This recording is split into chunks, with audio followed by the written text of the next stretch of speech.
There is a lot of talk about functional exercise, but what does that actually mean? What we're talking about with functional exercise is taking the benefits you receive from the exercise and having those benefits be applied to the task you're trying to do. Now, when we talk about functional exercise, we talk about a bunch of different things. And what we typically mean is a lot of times it's these compound movements, we're activating a lot of muscles, things like that. But what I want to do is take an approach of functional exercise and actually relate it to neuroscience. We're going to talk about motor planning. Follow with me. It's going to be a little bit more information, but I think it's going to be really useful because around functional exercise, there are a lot of misconceptions.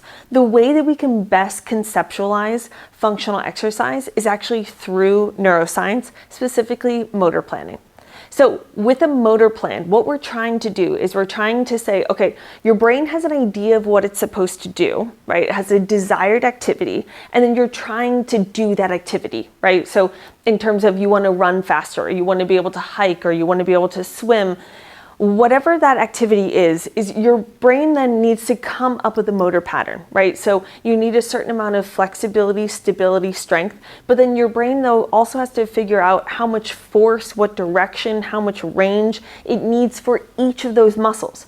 If that sounds complicated, it is. It's very complicated. There are a lot of different motor control theories out there, but what's most important to know in this case is that it's linked to a task. You have to then for yourself then say, why am I doing this exercise? This exercise has to be linked to the desired task that you're trying to do, right? So just because you're trying to run doesn't mean that you should only do things that look exactly like running. But what you need to do is you need to say, okay, in this exercise, I'm activating these muscles, and I also need to activate these muscles while I'm running. Right? And then it can get more complicated than that because it can also be related to, do I need to activate this muscle in a forceful way? Do I need to be able to activate this for an extended period of time? We'll get more into all of that. But without further delay, we're going to do 2 exercises that are seemingly really simple, isolated exercises. We're going to do a side leg lift and we're going to do a bridge, okay? We don't typically think of these as like functional exercise, but they are, right? Because what we're going to do is we're going to start talking about how we can use this exercise to be better movers, right? This is what I mean by functional exercise, is you're taking an exercise and you're making it fit the task that you're trying to do. What I can assure you is that in most lower body movements, you're using your glute max and your glute med. Those are the 2 muscles that we're going to be activating with the bridge and then also with the side leg lift. So let's get started. So let's first take a look at what it looks like to use your glute max and also your glute med in say something simple like walking. Really, though, you see this when you're going upstairs, when you're running, when you're hiking, when you get in and out of a chair, it's like you use these muscles so regularly, but it can be useful though to think of it in terms of walking. And it's also something then that you can start to think about as well. Okay, so I can use my glute max when I'm walking when my hip is extended, meaning that as I'm taking the step, so watch this right leg. So as I'm taking this step, this leg is supposed to come behind me when I'm walking, and then in particular when you're running. And then when I'm doing that, I can activate that glute max. That muscle will fire, so right through here, in order to help to push me off. Now, there are other muscles that also do that. If you're walking pretty slowly, it doesn't necessarily happen. But if you're thinking about walking quickly, or especially when you're running, what happens is you use that glute max when you go to extend your hip. So what we're going to do is we're going to isolate that action of the glute max. The other thing is that you use your glute med when you take a step. So that's the muscle that's on the side. So when I go to take this step, what happens is this glute med fires, this right side fires to prevent the left side of my pelvis from dropping. So this muscle fires and it lifts this side of my pelvis. So when I go to take a step, what I need to be able to do is this glute med has to be able to fire so then my pelvis doesn't drop. Because then if my pelvis drops, then what can happen then is I can end up clipping my foot, foot, or you just start to compensate in all these different ways. Okay, so these are two crucially important muscles for most lower body activities. So we need to make sure that we can fire those two muscles, glute max and glute med. Now, again, I'm speaking of these in a kind of a little bit more generic way. There are some other muscles that help with this hip extension and with this hip abduction, but in a more generic way, that's what we'll talk about. Okay, we'll first talk about doing a bridge and activating this glute max. Okay, because like I said, you need to be able to extend your hips. Okay, so you need to be able to extend your hips when you're walking. Now, we want to isolate this movement, okay? So when I go to do this, I need to make sure that my spine is not moving at all, okay? So it was at one point what we would talk about when we do bridges, we do this kind of pelvic tuck like this. I actually want your pelvis in a neutral position, and I want your spine in a neutral position, okay? So I'll keep my hands out of the way. So I'm not overly arched, and I'm also, though, not flattening my back either. I'm just trying to stay in this neutral position. So then I'm just isolating that movement by extending my hips, okay? So I'm not moving from here. So I'm not doing this, I'm not overly arching my back, but then I'm also, though, not tucking my pelvis like this either, okay? So this whole part of my spine is staying as one unit, and I'm moving just from my hip crease when I go to do this. Now, the other thing you want to be focusing on is making sure that this movement is just hip extension. So what will happen sometimes is people will turn their feet out to the side and their knees will come out to the side and they'll lift up like this. Now, that's for the purposes of this exercise, that's not what we're trying to do, okay? So what we're trying to do is we're just trying to isolate that hip extension. So my spine is in a neutral position, okay? So I'm not overly arched, but I'm also not overly tucked. And I'm going to try to keep that position by tightening my lower abdominal muscles. And then I'm just focusing on right where that glute and hamstring meet. That's what I'm trying to contract without letting my knees come out to the side at all, okay? So I'm just going to come up and down.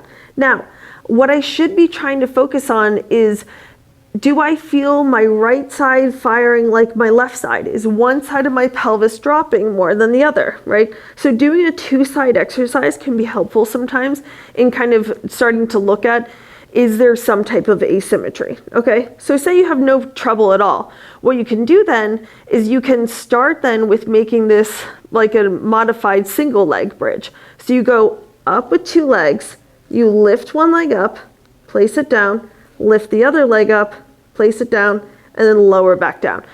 Now, things you're looking for when you go to lift this leg up, is my pelvis dropping, okay? So I want to try to keep that lifted the whole time. Am I kind of coming off to the side, right? There are all of these ways that your body tries to compensate to do that activity. So when I'm here, I really need to focus on trying to keep both sides of my pelvis level, keeping that lifted, press to that heel, and then come down, okay? So that is a way where we can start to isolate that glute max, and we can say, okay, this is what has to fire when you're running, when you're going up the stairs, when you're hiking, and then also addressing, is one side firing like the other? So what does it mean if it's not firing the same on both sides? What that means is that you want to isolate the side that's not firing as well. You want to isolate that a little bit more. Sometimes people ask me like, well, if I should do 3 sets of 10, does it mean I should do more on the other side?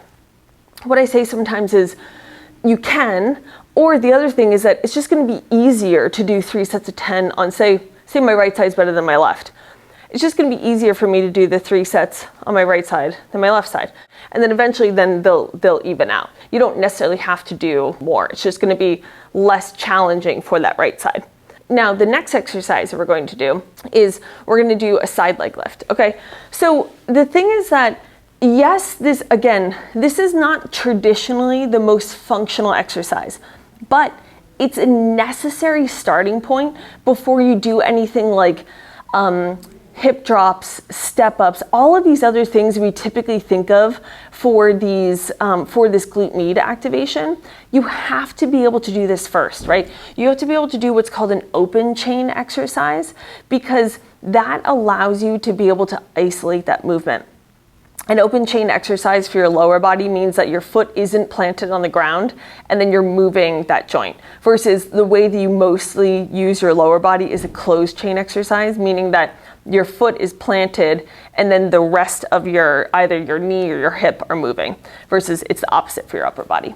Okay, so for a side leg lift, we're trying to isolate that glute med. Okay, so you're gonna start on your side for this side leg lift. This bottom leg can be bent just to help you to balance. Now, the thing is that the same rule applies when we talk about this position of your spine, right? This is part of what makes this functional, is that if you're overly arching your back like this, or if you're too tucked, or if you're in this kind of pike position, it's not going to help you, right? So like when you're walking, is that we want your spine in a neutral position. We want you to engage your lower abdominal muscles. So we need to then replicate that in this exercise, okay? So my heel is slightly behind my hip. What I'm trying to do is when I do this side leg lift, is I'm trying to make sure that this heel stays behind my hip and I'm not turning my leg out. I'm not bringing it forward. I'm also then, when I'm lifting, I'm not lifting from my side, from my waist. What will happen sometimes is people will start to hike their hip.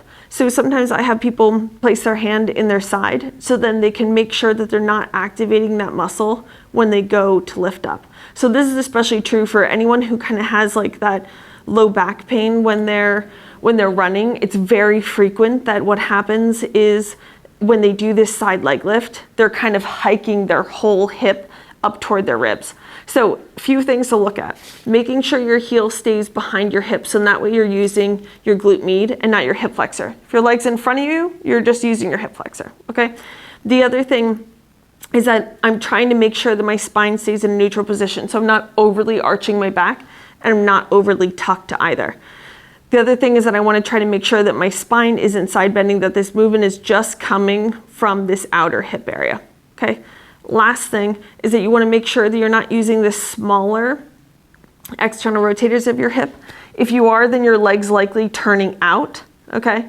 You want to try to make sure that you're leading with that heel. What I would suggest is do 3 sets of 10, okay, of each of these exercises. But the real work, though, is actually in being able to think about how is that muscle activating, and then am I activating it when I'm doing something like running, going up the stairs, hiking, walking? Am I using that muscle, right? So what I do sometimes is I place my hands on the side of my hip and I can feel like if I'm activating the glute med or that glute max muscle. In order to make these exercises functional, what you have to do is you have to link that activation of the muscle with the desired activity, okay? Because that's how you create the motor plan in your brain, right? Is that you need to then make this thing that's conscious and that's voluntary, then it becomes subconscious and involuntary. You're changing the way that you move, but you need to give it enough input, right? It's not just a matter of like, oh, I'm gonna do this once, right? These exercises are simple enough that you can do them 5 to 7 times in a week, because the thing is that what it will do is it will keep telling your brain, oh, I need to fire this muscle. Oh, I need to fire this muscle. So then it becomes automatic, and then you can then effortlessly do that in whatever activity you're trying to do. So I have an idea. What I want you guys to do is comment below with whatever functional exercise you want me to break down, and I can start to tell you, okay, here's what it is you're supposed to be doing, and here are the things to focus on. I do this with my patients pretty regularly, where they tell me these exercises that they're doing, and then when I say, okay, what we're trying to do is we're trying to activate this, this, and this. So comment below, because what I'll do then is I'll take one of those exercises and then I'll break it down for you guys, and we'll kind of talk about what it is that you can be doing, what you need to focus on, and then how that can be integrated into whatever activity you want to do. If you found this to be useful, make sure to like and comment and share this video. I love doing this sort of thing, so it means a lot then when other people can benefit from it. These are questions that I answer for my patients all the time, so I want to be able to share that with you guys.